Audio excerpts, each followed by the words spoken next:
কবিতার নাম দেশপ্রেম। কবিতা লেখক আমি নিজে।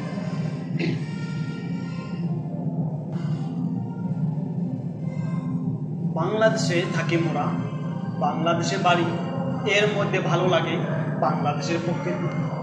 তাই কবি বলেন, এই দেশের মাটি সোনার চেয়ে খাঁটি।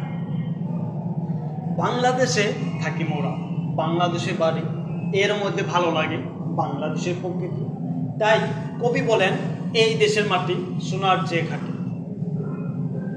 এই দেশ রক্ষার জন্য রয়েছে সশস্ত্র বাহিনী, সবসময় যুদ্ধের জন্য প্রস্তুত রয়েছে বাংলাদেশ সেনাবাহিনী। যুদ্ধ যদি বাজে অস্ত্র নেব কাঁধে, বাঘের মতো গর্জন দিয়ে যুদ্ধ চালিয়ে যাব, পিছনে ফিরবো না। সবসময় যুদ্ধের জন্য প্রস্তুত রয়েছে বাংলাদেশ সেনাবাহিনী। শরীরে এক ফোঁটা রক্ত থাকতে যুদ্ধ চালিয়ে যাব, পিছনে ফিরবো না। সবসময় যুদ্ধের জন্য প্রস্তুত রয়েছে বাংলাদেশ সেনাবাহিনী।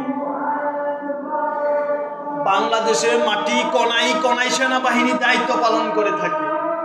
বাংলাদেশের মাটির কণাই কণাই সেনাবাহিনী দায়িত্ব পালন করে থাকে। এক বিন্দু মাটির কণা ছাড়বো না আমি। এতে সময় দেওয়া লাগে, সময় দেওয়ার জন্য প্রস্তুত। এতে যুদ্ধ করা লাগে, যুদ্ধের জন্য সদা প্রস্তুত। এতে রক্ত দেওয়া লাগে, রক্ত দেওয়ার জন্য সদা প্রস্তুত। এতে জীবন দেওয়া লাগে, জীবন দেওয়ার জন্য সদা প্রস্তুত। সবসময় যুদ্ধের জন্য প্রস্তুত রয়েছে বাংলাদেশ সেনাবাহিনী। সবসময় যুদ্ধের জন্য প্রস্তুত রয়েছে বাংলাদেশ সেনাবাহিনী। বাংলাদেশে থাকি মোরা, বাংলাদেশের বাড়ি, এর মধ্যে ভালো লাগে বাংলাদেশের প্রকৃতি। আসসালামু আলাইকুম ওয়া রাহমাতুল্লাহ।